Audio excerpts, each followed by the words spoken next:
함께할 하나님 말씀은 베델로 올라가라라고 하는 제목으로 우리 창세기 35장 1절로 8절 말씀을 나누도록 하겠습니다. 올해의 추수감사 주일이 바로 오늘입니다. 여기 계신 분들 가운데 이 농사를 짓는 분을 제가 거의 찾아볼 수가 없기 때문에 이 추수감사 주일이라고 하는 것이 크게 다가오지 않는 분들도 있을 것 같습니다. 추수와 무관하게 지난 한 해를 돌아보면서 하나님께서 우리 가운데 주신 감사의 제목들을 떠올려보고 또 그 감사하는 마음을 다양한 방식으로 표현하고 드러내는 날이다라고 생각하시면서 이 추수감사주의를 생각하시면 되겠습니다. 우리에게 있는 모든 것들이 다 주님께로부터 온 것들입니다. 그리고 그 주님께로 온 모든 것들로 인하여 내 한 해가 이렇게 채워져 있었습니다 라고 하는 것들을 같이 고백하고 나누는 날이 이 추수감사주일의 의미가 되는 것이죠. 또 이렇게 감사주일에 우리가 온 세대가 함께 같이 예배를 드리자라고 해서 지금 이제 부서 예배가 따로 없고 또 청년부 예배가 따로 없이 이렇게 다 같이 모여서 예배를 드리고 있습니다. 우리 자녀들과 우리의 다음 세대들을 우리의 눈으로 이렇게 목도하는 것 자체가 우리에게 굉장히 큰 기쁨이고 또 감사의 제목일 것이기 때문입니다. 이렇게 한 자리에 다 모여 있다 보니까 약간 이제 번잡하다. 사람이 너무 많아가지고 또 이렇게 이런 부분들이 있다라고 생각할 수 있지만 이것 자체가 우리에게 있는 큰 기쁨이다라고 생각을 하시면서 같이 예배를 드리시면 되겠습니다. 오늘 저희가 함께할 말씀은 야곱의 이야기를 우리가 시작한 지 벌써 10번이 지났고요. 이제 11번째 시간이고 아마 다음 주에 마무리가 될 것 같습니다. 그래서 이 야곱 이야기를 우리 대예배 시간을 통해서 계속 해왔는데 이어서 우리가 11번째 이야기를 해야겠다라고 생각을 했습니다. 왜냐하면 이 야곱의 이야기 가운데 이 마지막 부분, 제가 다루고자 하는 오늘 이 부분이 야곱의 집안의 회복의 이야기이기 때문입니다. 그 집안이 어떻게 이제 회복되고 있는가, 어떻게 다시 살아나고 있는가, 어떻게 야곱으로서 이스라엘로 변화되어서 구체적으로 그 가정을 하나님 앞에 세워가고 있는가에 대한 이야기를 보여주는 곳이 오늘 이 11번째 야곱 이야기 창세기 35장이기 때문에 이 부분을 같이 살펴보면서 우리도 우리 가정을 또 우리의 삶을 어떻게 다시 세울까, 하나님께서 우리 가운데 주시는 부흥을 어떻게 경험할 수 있을까라고 하는 걸 같이 고민하면서 말씀을 나누는 것입니다. 특별히 제가 말씀을 준비하면서 이 말씀의 대상을 여기 계신 우리 어린 친구들을 대상으로 한 것이 아니라 여기 계신 우리 청년들을 대상으로 말씀을 준비를 했습니다. 그리고 여러분 주보 안에 보시면은요, 여기 질문지가 따로 또 들어가 있는데 우리가 이 질문지를 좀 가지고 오늘 우리 가정에 있는 자녀들과 다음 세대들과 또 이렇게 남편과 아내가 모여가지고 우리 가정을 부흥시키기 위해서, 회복시키기 위해서 필요한 것들이 어떤 것인지를 다시 한번 이렇게 물어보고 점검하고 나누는 그런 시간도 좀 누리셨으면 좋겠다라고 생각을 해가지고 주보 안에 이런 내용들을 적었고 같이 나눌 수 있는 질문들을 넣어두었습니다. 자, 11번째 야곱 이야기 베델로 올라가자라고 하는 제목으로 같이 말씀 나누도록 하겠습니다. 우리는 지금 창세기 족장 시대의 한 인물인 야곱을 살펴봤습니다. 하나님의 약속을 받았던 아브라함, 그리고 그 약속을 이었던 이삭이 있고요. 그 이삭의 아들이 바로 야곱입니다. 야곱은 날 때부터 하나님의 특별한 이 약속을 가지고 있었는데요. 뱃속에 있었을 때부터 하나님이 너는 특별히 더 사랑한다 라고 하는 약속을 받은 사람이 바로 야곱이었습니다. 분명히 형 에서가 쌍둥이로 그 뱃속에 같이 있었음에도 불구하고 하나님께서는 야곱을 택해서 야곱을 통해서 하나님의 약속을 이어가겠다라고 하는 그 예정에 대한 이야기가 첫 번째 시간에 저희가 나눴던 내용입니다. 하나님은 야곱을 사랑하시기로 결정하셨습니다. 그리고 야곱의 그 긴 인생을 살펴보면 야곱이 별로 하나님 보시기에 좋은 일을 한 적이 없음에도 불구하고 하나님께서는 끝까지 쫓아오셔서 야곱의 인생을 통해서 당신의 약속을 이뤄가고 있는 것들을 우리는 보게 되죠. 형 에서의 장자의 명분을 팥죽을 주고 사고 있습니다. 아버지 이삭을 속여가지고 장자의 축복을 얻어내지요. 에서의 보복을 피해서 하란으로 도망을 가다가 베델에서 하나님을 만나는 경험도 합니다. 또 하란으로 들어가 라헬을 만나서 사랑하게 되고 결혼까지 이르기도 하지요. 결혼식에서 삼촌 라반에게 속아가지고 레아와 결혼을 하면서 20년이 넘는 시간 동안 이 라반의 집에서 종살이를 하는 모습도 보여줍니다. 그러다가 정신을 차리고 라반의 집에서 도망쳐 나오게 되는데 가나안 땅으로 들어와서 에서라고 하는 거대한 적을 또 만나게 되죠. 야쁜 나루에서 하나님과 씨름하여 이긴 자라고 하는 이스라엘이라는 이름도 얻게 됩니다. 자신을 해하려고 오고 있는 이 에서와 감동적인 화해의 장면이 보이기도 하고요. 그런데 그럼에도 불구하고 그는 돌아가서 베델에서 하나님을 예배하기보다는 세겜에 머무는 부족한 모습을 보여주었습니다. 거기다가 세겜성에서 자기 딸 디나에게 큰 일을 당하고 그 세겜성에 있는 모든 남자들을 다 죽이는 일을 하고 약탈하기까지 이르게 되죠. 자, 여기까지가 우리가 살펴봤던 10번의 설교의 내용입니다. 오늘 혹시 우리 자녀를 데리고 예배를 들어오신 우리 성도님들 계시면 집에 가서 이 10가지 이야기들 자녀들에게 다 들려주셔야 될 의무가 생겼습니다. 여기 계신 자녀분들은요, 설교 시간에 그 잠깐 언급됐던 그 이야기의 내용이 뭔지, 지난 10주 동안 어떤 말씀을 들었는지 부모님께 꼭 물어서 들으시기를 바랍니다. 야곱의 집은요, 지금 위기에 빠졌습니다. 가나안 거민들이 이 사건의 전말을 알아버렸기 때문이죠. 이제 가나안 사람들이 이 야곱과 야곱의 집안을 멸망시킬 것이 분명합니다. 여러분, 당시에는요, 피해 보수자라고 하는 제도가 있어가지고 이 친족이 있는데 그 친족이 억울하게 죽임당하면 나머지 그 친족이 억울하게 죽은 자의 복수를 해주지 않으면 신에게 저주를 받게 되어 있습니다. 그래서 내가 아끼건 아끼지 않건 간에 내 친족이 억울하게 고통을 당하면 이 친족의 억울함을 갚아주는 것, 이게 그 당시의 법이었습니다. 자, 가나안 거민 중에 한 거민 세겜성을 살고 있는 하몰의 집안이 완전히 멸망당했기 때문에 이 세겜성에 살고 있는 자들의 친족들이 이제 쳐들어와서 야곱과 야곱의 집안을 멸망시키는 것이 당연하다는 것이죠. 자, 그런 상황 가운데 야곱은 이제 망했구나, 우리 집안은 이제 멸망당했다라고 탄식하고 있었습니다. 그런데 그렇게 두려움에 떨고 있었던, 탄식하면서 자기 자식들을 원망하고 있었던 야곱을 향해서 우리 하나님께서 찾아와 말씀하시는 것으로 오늘 창세기 35장이 시작되고 있습니다. 자, 1절이 이렇게 말하고 있습니다. 하나님이 야곱에게 이르시되라고 하는 말요. 야, 여러분, 하나님이 야곱에게 이르시되. 자, 야곱은요, 하나님께 나아가 기도한 적이 없습니다. 야곱은요, 이 어려운 상황을 경험하고 자기 자식들이 일으킨 이 큰 문제를 경험하면서 이 자식들을 원망하고 있고 주변에 있는 거민들을 두려워하고 있지, 이 상황에조차도 하나님께 나아가 하나님 어떻게 해야 합니까? 하나님, 내가 이 상황을 어떻게 해결할까요? 라고 묻고 있지 못했다는 거예요. 예, 야곱은 영적인 잠에 빠져 있던 것입니다. 너무나 오랜 시간 이 세겜성에 들어와서 10년이 가까운 시간 동안 세겜성에 살고 있는 가나안 거민들과 똑같은 생각을 하고 똑같은 일상을 사는 동안에 그는 하나님께 기도하는 법을 완전히 잊어버린 상태였던 거죠. 그래서 이 어려움을 당했음에도 불구하고 그는 하나님께 나아가 엎드리지 못했습니다.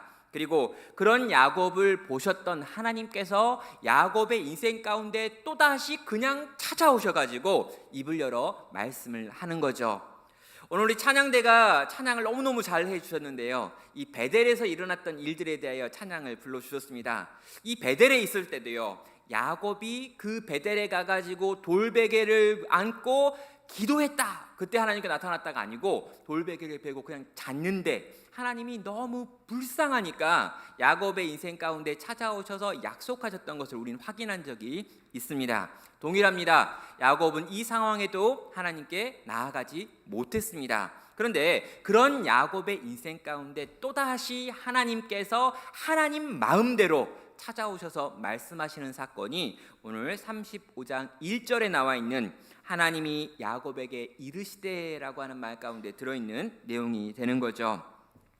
여러분, 우리는 정말 회복되고 싶고요, 변화되고 싶습니다. 또 교회는요, 부흥하고 싶다라고 하는 생각이 늘 있어요. 그런데 이 부흥도 이 회복도 사람 속에서 먼저 시작되는 것이 아니라 하나님께로부터 먼저 시작된다라고 하는 것을 우리는 기억할 필요가 있습니다. 이 절체절명의 순간, 도무지 내 힘과 내 능력으로 해결할 수 없는 그 순간, 하나님께 나아가 엎드려야 되는 그 순간조차도 야곱은 나아가지 못하고 있습니다. 그런데 이런 야곱을 바라보시고 우리 하나님께서 그 야곱의 인생 가운데 또다시 찾아오신 것이죠. 부흥은, 회복은, 변화는 내 안에서 시작되는 것이 아니라 우리 하나님께로부터 시작되어 우리 가운데 임한다라고 하는 것을 이 이야기는 보여주는 것입니다. 위기 가운데 있는 교회가 회복되는 것, 신앙을 거의 잃어버린 이가 다시 주께 돌아와 하나님의 백성이 되는 것, 하나님을 믿지 않는 영혼이 하나님께 돌아와서 회개의 눈물을 흘리며 그분의 생명으로 변화되어지는 이 모든 사건들은 인간이 노력하고 수고하고 애써서 만들어낼 수 있는 일이 아니라 우리 하나님께서 그들의 인생 가운데 찾아오셔서 만들어내시는 일이다라고 하는 것을 기억하셔야 하는 거죠. 제가 이렇게 청년 사역할 때 기억나는 사건 하나 있습니다. 뭐냐면 꼭 요 자리, 이렇게 제가 이렇게 설교를 하는데 맨 앞자리에 있는 요천 여기 끝에 늘 한 아이가 앉아가지고요, 예배가 시작되기도 전부터 자는 겁니다. 그러니까 딱 21살짜리 여자였는데 찬양을 부르는데 그 찬양이 아무리 시끄러워도 그 스피커 바로 앞에서 자요. 그러니까 원래 자는 친구들은요 주로 저 뒤쪽에 앉아가지고 자거나 저 위층 요쪽에 앉아가지고 자야 되는데 그 친구는 정확하게 눈에 제일 잘 보이는 딱 여기에 딱 앉아서 맨 앞자리에서 다리를 꼬고 팔짱을 끼고 자는 겁니다. 근데 2시간을 자요. 2시간을. 그렇게 자는 게 굉장히 어려움에도 불구하고 그 청년은 거기서 딱 그렇게 잤습니다. 왜냐하면 그 교회 이제 권사님 이제 딸이었는데 엄마가 아주 세신 분이에요. 그래서 교회를 안 가면 거의 멱살을 잡고 뭐 이렇게 할 수 있는 분입니다. 그래서 교회를 나와줘야 되는데 나는 이 교회 나오기 싫다는 거예요. 나는 찬양하기도 싫고 말씀 듣기도 싫고 기도하기도 싫고 예배드리기도 싫은데 우리 엄마가 너무 성질이 나빠가지고 나는 여기 앉아있어 준다라고 하는 친구였기 때문입니다. 그런데 그 청년이요 한 1년 거의 꽉 채워가지고 온전히 잤습니다. 그렇게 잘 수 있는 것도 신기해. 2시간을 어떻게 그 불편한 자들을 잘 수 있을까? 근데요 어느 날 그 청년이 깨어서 저를 쳐다보고 있는 걸 보고 제가 놀랐어요.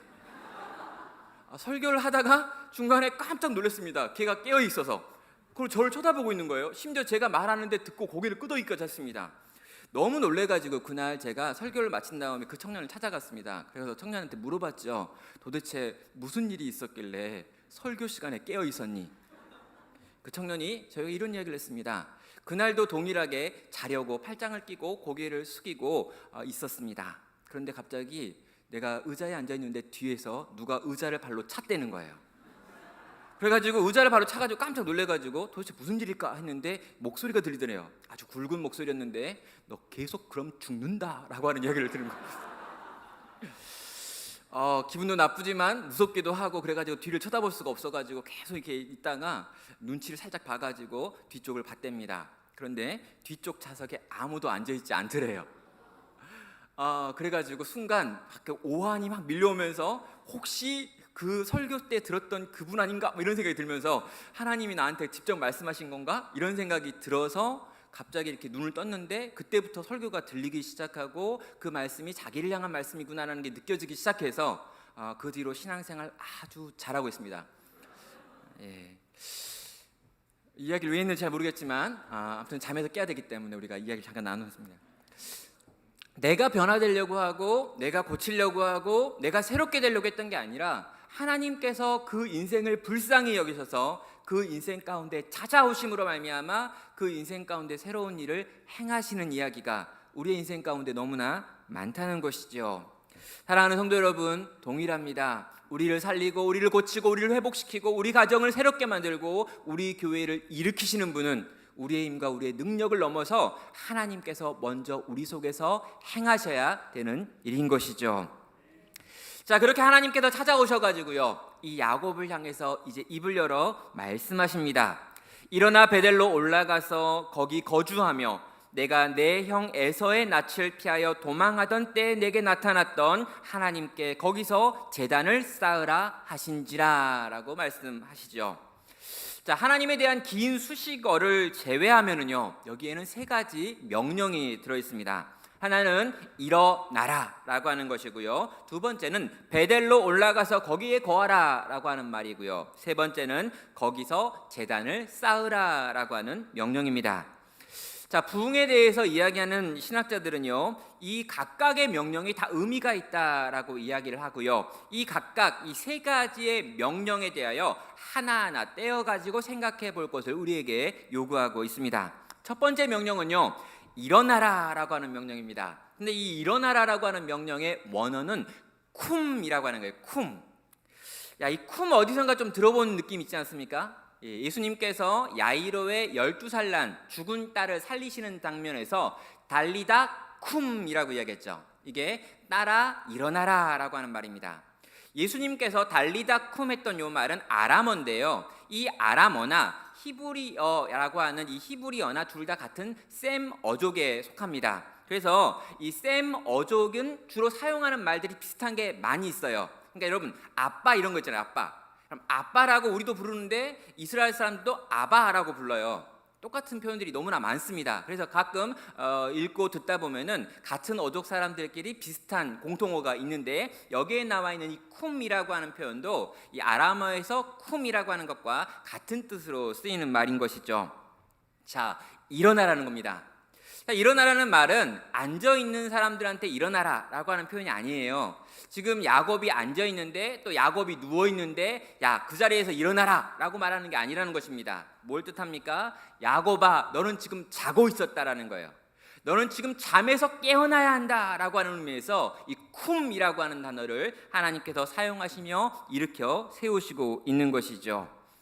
자, 야곱은요, 나름 10년 동안 굉장히 열심히 살았을 것입니다. 세겜성에 정착을 해가지고 집을 짓고 거기에 가축을 위한 우리를 지었습니다. 그리고 거기서 많은 재산을 더 불렸습니다. 그러려면 야곱의 인생은 더 열심히 일했을 것이고, 그래서 그 많은 부유를 소유하게 됐겠죠. 그런데 그는 나름 열심히 살았다고 생각했는데 그 지난 10년의 인생을 바라보시는 하나님께서 하시는 평가가 뭐냐면, 너는 잤다라는 거예요. 너는 잤다. 너는 아주 푹 잤다는 거야. 너는 너무 깊은 잠을 잤다는 거예요. 이 야이로의 딸이 사망의 잠을 자고 있는 것처럼 야곱, 너는 깨어있지 못하고 완전히 잠들어 있는 10년의 시간을 보냈구나 라고 하는 것이 지금 하나님이 보시는 야곱에 대한 평가인 것입니다. 그래서 일어나라는 거죠. 잠에서 깨어나라는 것입니다. 깊은 잠에 빠져있는 너여, 제발 일어나라 라고 하는 것이 하나님께서 주시는 첫 번째 야곱을 향한 명령이 되는 거죠. 성도 여러분, 하나님께서 계산하는 우리의 시간은요, 우리가 계산하는 시간과 다를 수 있습니다. 우리는 하나님을 믿고 10년을 살았습니다. 20년을 살았습니다. 하나님 뜻 안에서 내가 30년을 살았네요 라고 계산을 하는데, 막상 하나님께서 계산하실 때 너는 내 앞에서 한 1년밖에 살지 않았다 라고 계산하실 수 있다는 것입니다. 무엇입니까? 하나님은요, 우리가 가지고 있는 물리적인 시간을 계산하는 게 아니라 우리가 이 땅에서 얼마나 수고로이 애쓰며 살아갔는지, 우리가 흘렸던 땀을 계산하는 게 아니라 하나님의 뜻 안에서 하나님의 뜻대로 살았던 그 시간만 하나님 앞에 놓여있는 시간으로 계산하신다는 것입니다. 하나님께서 우리 가운데 오셔서 정말 너는 그리스도 안에서 얼마를 살았니? 라고 물어볼 때 우리는 뭐라고 대답할 수 있을까요? 저에게 하나님께서 오셔가지고 너는 내 안에서 내 뜻을 위하여 도대체 얼마를 살았니? 라고 물었을 때 저는 또 뭐라고 대답할 수 있을까요? 수없이 많은 일들을 하고 종교적인 일들에 열심을 내고 또 신앙과 관련된 일들을 하고 있지만 어쩌면 우리는 하나님 앞에 살았던 시간이 너무나 적은 사람들일 수도 있는 것입니다. 하나님 앞에서 나의 영적인 나이는 몇 살일까요?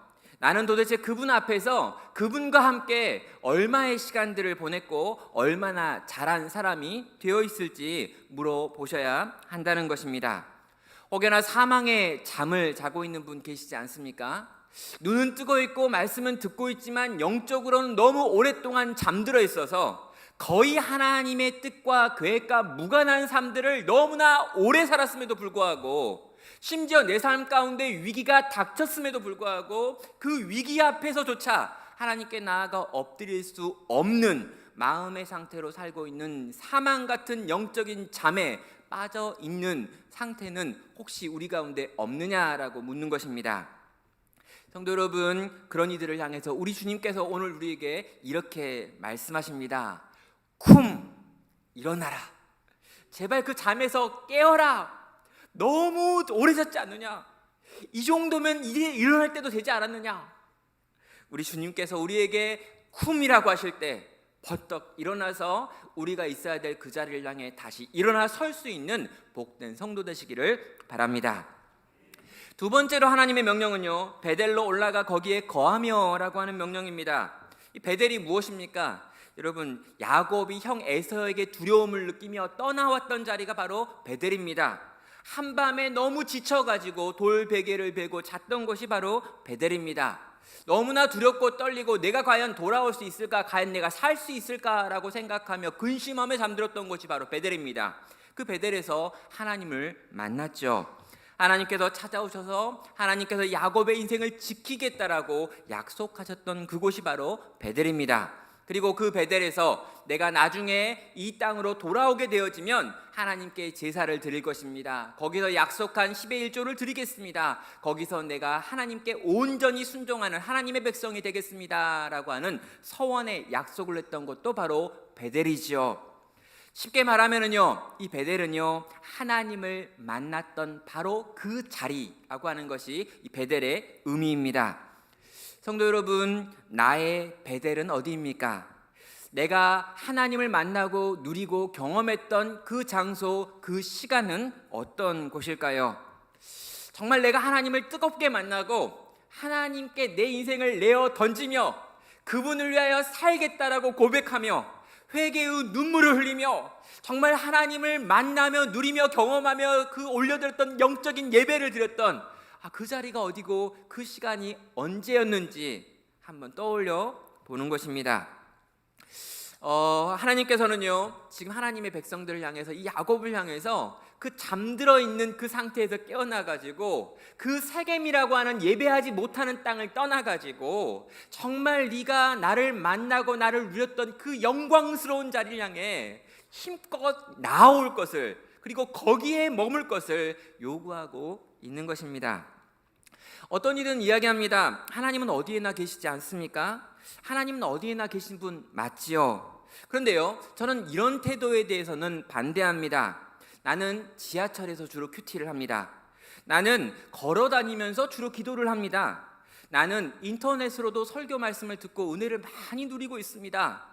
굳이 교회에 가야 될 필요가 뭐가 있으며 굳이 말도 안 되는 사람들과 모여가지고 소그룹을 할 이유가 뭐가 있습니까? 하나님은 어디에나 계시는 무소부재하신 분이시기 때문에 어느 장소 어느 시간에건 내가 편하고 좋은 때에 하나님을 만나며 그분께 은혜를 받겠습니다 라고 생각하고 말하는 분들의 그 태도에 대해서 반대한다는 거예요. 하나님은 어디에나 계신 분이십니다. 또 그분께 어디서도 우리가 기도하면 하나님은 다 들으십니다. 그런데요, 인간은요, 어디에서나 또 어떤 시간에서거나 하나님께 나아갈 때 전심으로 그분을 집중할 수 있는 인간이 아니라는 거예요. 하나님은 받을 수 있는 분이십니다. 그러나 우리는요, 특정한 시간에 특정한 장소에서 더 하나님을 깊이 온전히 누리고 경험할 수 있는 존재로 지금 많이 망가져 있다는 거예요.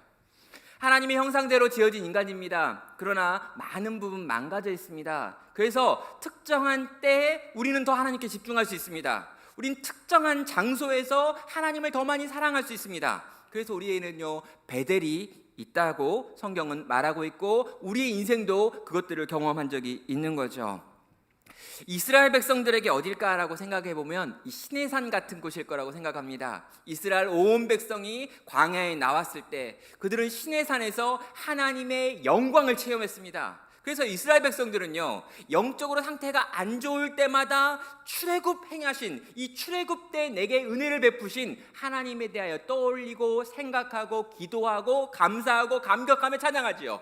여러분, 홍해를 건넜던 이야기를 계속합니다. 왜요? 홍해를 건넜을 때 그 영광, 그 하나님의 능력, 그걸 체험한 경험이 있기 때문입니다.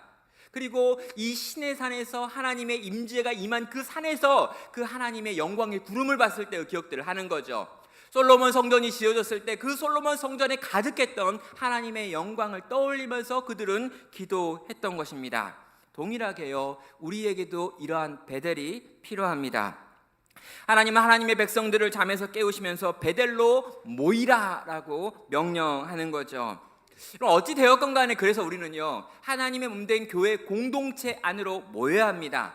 하나님을 예배하는 사람들 가운데 들어오셔야 합니다. 그리고 이들이 함께 예배하는 그 시간에 함께 하나님께 나아가는 공적인 예배를 드려야 되는 것이고요. 그리고 모여가지고 우리 안에 있는 것들을 나누고 우리 안에 있는 것들을 서로 베풀면서 우리 안에 있는 영적인 교제 속에 있는 하나님을 경험하고 나누고 누리는 사람들이 되어야 하는 것입니다. 하나님의 영광을 목도했던 그 자리로 나아가시길 바랍니다. 여러분 가운데 가장 크게 하나님께서 찾아오셨던 그때를 떠올리시며 그때 그 자리 그곳에 임하신 하나님을 생각하시며 그 앞에 엎드리시기를 바랍니다. 그리고 그때 우리 하나님께서 내 삶 가운데 다시금 베푸시는 크고 놀라운 은혜를 누리는, 그래서 살아나는 우리 모든 성도 되시기를 바랍니다. 세 번째로 하나님께서 주시는 명령은요, 하나님 앞에 단을 쌓으라, 제단을 쌓으라 라고 하는 명령입니다. 그럼 문법적으로는요, 여기에 있는 이 쌓으라라고 하는 말이 이 모든 문장의 주어가 됩니다. 그러니까 2절 전체의 가장 중요한 주 동사는 여기에 있는 쌓으라라고 하는 요 표현이에요. 여러분, 베델로 올라가야 되는 이유도 이 단을 쌓기 위함이었고요, 또 그 재단을 일어나야 되는 이유도요, 이 제단을 쌓기 위한 것이었습니다. 여러분, 제사를 위한 단이라고 하는 게 어떤 의미가 있을까라고 물어보면은요, 이 제단과 딱 연결되어 있는 가장 중요한 표현은 여기서 희생의 피가 뿌려져야 한다라고 하는 의미입니다. 여러분, 죄악된 인간이 거룩하신 하나님 아버지 앞에 나아갈 수 있는 길은 없습니다. 그런데요, 이 인간이 거룩하신 하나님께 나아갈 수 있는 유일한 방법이 있습니다. 뭡니까? 제단이었습니다. 이 제단에서 일어나는 일이 어떤 걸까요? 희생의 제물이 거기서 피 흘려 죽임당하는 사건이 있는 거죠. 이 야곱을 바라보면서 하나님께서 말씀하시는 게 뭐냐면, 이 희생의 제물을 가지고 내가 원하는 그 자리 그곳에 와서 거기서 제단을 쌓으라, 제물을 드리라, 피를 흘리라 라는 거예요. 여러분, 이 예배는요, 이 희생의 단이 없이는 결코 드려질 수 없습니다. 여러분, 이 예배는요, 예수 그리스도의 흘리신 피가 없이는 결코 하나님께 받아들여질 수 없다는 것이죠. 어떤 사람도 거룩하신 하나님 앞에 나아가기 전에 이 핏부림이 없이는 그 앞에 설 수 없는 것입니다. 여러분, 제가 생각하는 예배가 어떤 것일지 한번 생각을 해보면요, 이 단이 있는 예배를 저는 소원하고 바랍니다. 정말 예수 그리스도의 보배로운 피가 있고 그 피를 들고 하나님께 나아가는 성도들과 그 피 때문에 우리를 받으시는 하나님의 긍휼이 임하시는 그런 예배를 우리는 드려야 한다는 것입니다. 여러분, 이 성전에 가면은요, 또 성막에 들어가면은요, 거기에 있는 제사장들이 이 시간을 정해놓고 꼭 하는 일이 있습니다. 뭐냐면 그 안에 들어가서 향로를 들여다가 이 향로에 있는 향기를 그 성전 안 또 성막 안에다가 막 이렇게 뿌리는 거예요.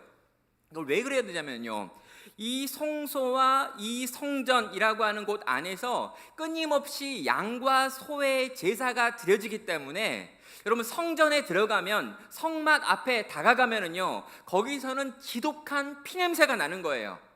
여러분, 거기 딱 들어가면요, 좋은 냄새가 나는 게 아니라 피 비린내가 사방에서 납니다. 그래서 이 피 비린내가 너무 심하니까 향로를 피워다가 끊임없이 거기다 향기를 피워가지고 이 피 비린내를 가리는 거죠.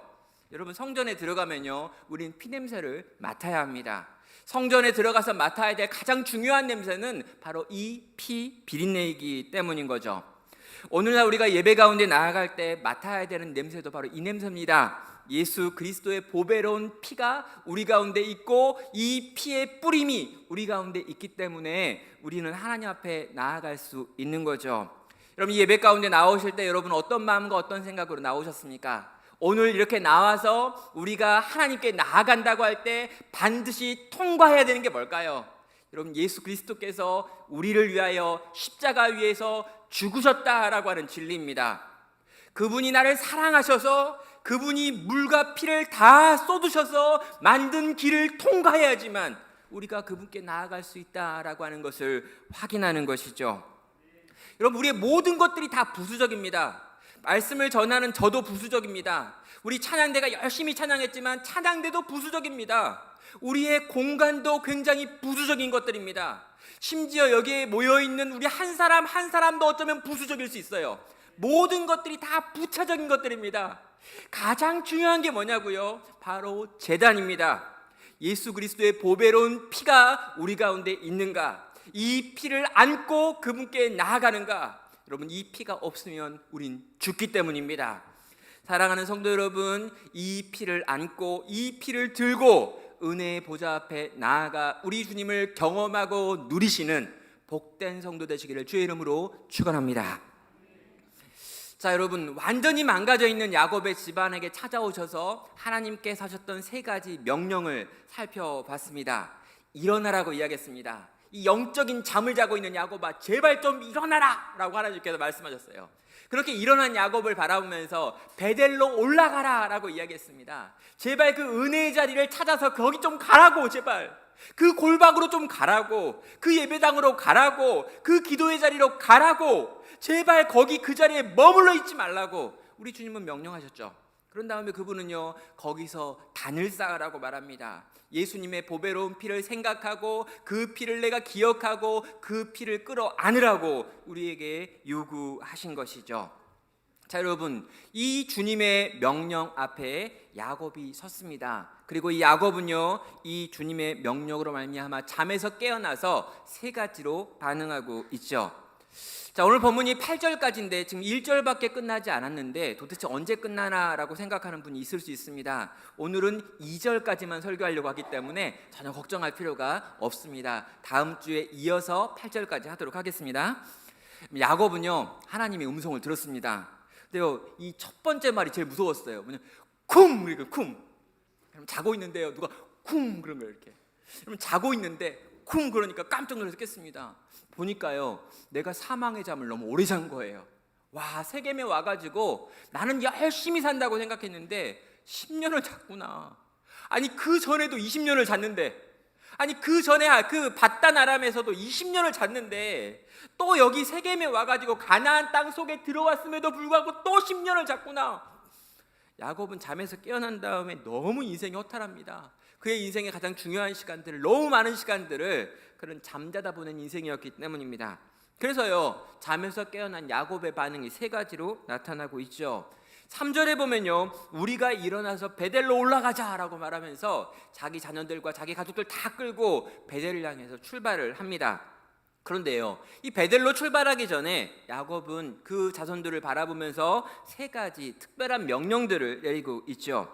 2절은 이렇게 말합니다. 야곱이 자기 집안 사람들과 자기와 함께한 모든 자들에게 이르되 너희 중에 있는 이방 신상들을 버리고 자신을 정결하게 하고 너희의 의복을 바꿔 입으라라고 명령하는 것입니다. 야곱은 왜 하나님께서 시키지도 않은 명령들을 추가해가지고 하고 있는 걸까요? 잠에서 깨어났기 때문입니다. 그럼 잠에서 깨어나고 보니까 하나님께 이제 베델로 나아가서 제단을 쌓아야 되는데, 제단을 쌓을 만한 준비가 내게 안 돼 있구나라고 하는 걸 깨달은 거예요. 나와 내 가족이 너무나 오래 영적인 잠을 잤기 때문에 하나님께 제사를 드릴 만한 준비가 되어 있지 않구나라고 하는 걸 깨닫고 그는 자기 눈앞에 자기가 해야 될 세 가지 것들을 지금 준비시켰습니다. 첫 번째는요, 너희 중에 있는 이방 신상을 버리라라고 하는 명령이죠. 눈을 떠서 봤더니 온통 집안에 우상들이 가득했습니다. 여러분, 자기 아내 라헬이요, 여러분 라반의 집에 있었던 드라빔이라고 하는 우상을 숨겨가지고 왔습니다. 이미 이렇게 그 라반과 그 하란 지역에 살 때 또 그 아내와 그 종들 속에서 여러 가지 우상들이 있었던 건데 그거 다 그냥 가지고 온 거예요.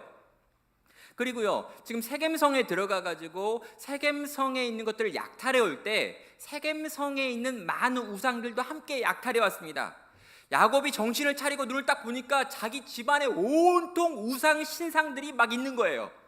하나님의 집인데, 여러분 예수를 믿는 사람들인데, 여러분 교회를 다니는 사람인데, 여러분 구약의 하나님 나라 백성인데 그 집안 가득히 우상이 가득한 것, 여러분 심지어 자기 자식들의 귀에 귀걸이가 달려있는데 이 귀걸이가 우상을 숭배하는 우상들의 신상이 달려있는 거예요.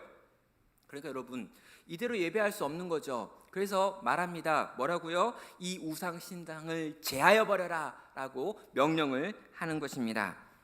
성도 여러분, 혹시 우리 안에 들어와 있는 우상은 없습니까? 여러분, 내가 내 삶 가운데 슬며시 들어와서 자리하고 있는 하나님보다 더 소중하게 여기는 것들이 없느냐라고 묻는 것이지요. 우리 대놓고 우상을 섬기지 않습니다. 우리 집에 대놓고 부적이 붙어 있다거나, 대놓고 우리 집 이렇게 문짝에 이렇게 붙어 있고 우리 문통에 이렇게 있고 이렇게 하지 않을 거예요. 뭐 베개 속에 있을 수 있습니다. 지갑 안에 들어있을 수 있어요. 뭐 입시 부적 이런 거 막 들을 수 있어요. 그러나 대놓고 붙이지 않는다는 거예요. 우린 교회 다니니까. 여러분, 우린 대놓고 우상을 숭배하진 않지만 어쩌면 우리 마음 가운데는 어느새 들어와 있는 우상들을 섬기면서 하나님과 우상을 더불어 섬기고 있을 수 있는 것이 우리들의 상태일 수 있는 겁니다. 성도 여러분, 이것들을 제하라라고 명령하고 있습니다. 하나님을 섬긴다라고 하는 건요, 하나님만 섬기는 거지 하나님과 또 다른 신을 같이 섬길 수 있는 방법은 없습니다. 이건 결혼이랑 비슷합니다. 우리가 결혼에 이렇게 서약을 할 때요, 내가 이 배우자만 사랑하겠다라고 이야기하는 거예요. 이 배우자를 99% 사랑하고 1%는 옆집 아저씨를 사랑하겠다라고 이야기하면 안 되는 겁니다. 여러분, 이건 틀린 거예요. 99대 1이 아니라 틀린 겁니다. 여러분, 100% 아니면 아무것도 아닌 것이 결혼 언약인 것처럼 하나님께서는요, 우리에게 독점적인 사랑, 배타적인 사랑을 요구하시는 분이라는 것입니다. 이방 신상이 혹여나 우리 가운데 들어와서 하나님보다 내가 그것들을 더 사랑하고 그것들을 아끼고 그것들을 더 지키려고 하고 있다면 그 우상 신상을 제하라고 하는 주님의 명령 앞에 서시기를 바랍니다. 두 번째는요, 자신을 정결하게 하고라고 명령합니다. 여기 나와 있는 이 정결이라고 하는 표현은요, 몸뿐 아니라 주로 마음이나 도덕적인 영역을 깨끗하게 만들어야 된다라고 하는 의미에서 사용하는 표현입니다. 예, 마음을 씻으라는 거죠. 정말 주님 앞에 나아가서 참된 예배를 드리기 원한다면 네 마음 가운데 뭐가 있는지를 차근차근 살펴봐야 되는데 그 마음이 깨끗하지 않으면 하나님께서 그 예배를 받으실 수 없기 때문에 그 마음을 정돈할 것을 요구받고 있습니다. 도덕적인 깨끗함을 의미합니다. 하나님은 거룩하신 분이기 때문에 그분 앞에 나아가기 위하여 내가 씻어야 될 것들은 씻어야 한다라고 명령하는 거죠. 여러분, 순서가 중요합니다. 하나님께서 먼저 우리를 초청하셨습니다. 그리고 그 초청에 내가 반응을 해야 되는데 그 영광의 주님 앞에 나아가려고 하면서 정말 그분이 그렇게 영광스러운 분인 줄 안다면 너는 그분 앞에 나아가는 너의 몸과 마음의 상태를 돌아보지 않을 수 없다는 거예요. 그래서 너를 돌아보라는 거죠. 지금 네 마음이 어떤지, 네 생각이 괜찮은 건지, 그 마음과 그 생각으로 주님 앞에 나아가도 괜찮은 건지 제발 좀 생각을 하고 그것들을 제하고 그것들을 씻고 그것들을 깨우치고 그것들을 버리고 하나님을 향해 발걸음을 옮길 것을 명령하는 것입니다. 야곱이 그 가족들에게 했던 이 명령은요, 그의 영적인 후손에 해당하는 이 땅에 있는 모든 성도들, 이 땅에 있는 교회를 향한 명령이기도 합니다. 정말 하나님을 만나기 원하신다면요, 그 마음에 헛된 것들을 내려놓는 훈련이 필요합니다.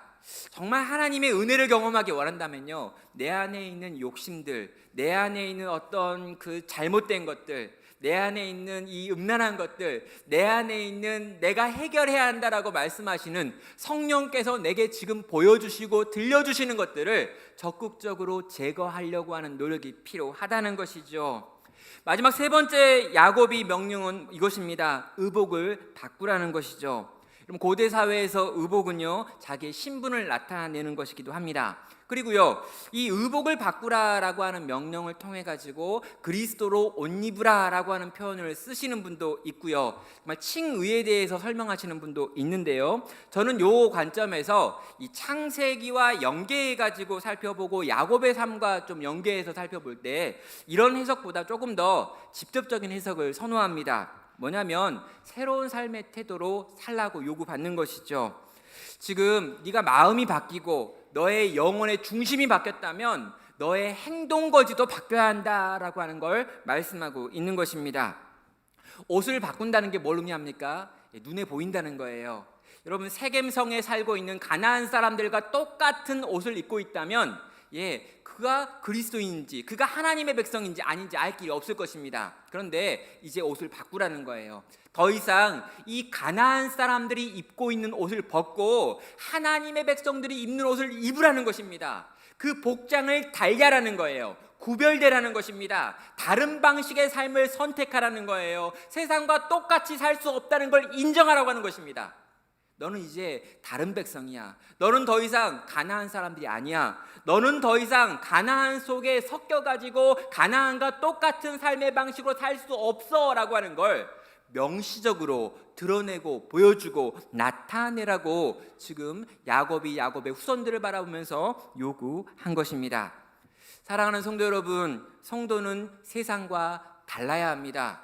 그럼 다르긴 다르되 이상하게 다른 거 말고요, 그러니까 그리스도인은 뭔가 재미가 없고, 그리스도인은 뭔가 배타적이고, 그리스도인은 화를 잘 내고, 그리스도인은 막 평가를 잘하고, 이런 걸로 좀 말고요, 막 그리스도인은 너무너무 사랑을 많이 하고, 그리스도인은 자기를 많이 손해보면서도 즐거워하고, 그리스도인은 환난을 당해도 그 환난 가운데 정말 이해할 수 없는 평강을 누리고, 이런 거 있잖아요. 이렇게 아니, 정말 그리스도인이기 때문에 가지고 있는 하나님께서 우리 가운데 약속하신 성령의 9가지 열매를 끊임없이 드러내고 나타내는 삶의 방식을 살아내므로 세상과 정말 다르구나, 아니 저 사람이 저렇게 다른 건 그리스도를 믿기 때문인가 보다 라고 생각되어지는 그런 변화된 삶이라고 하는 모습을 지금 우리 가운데 요구하고 있는 거죠.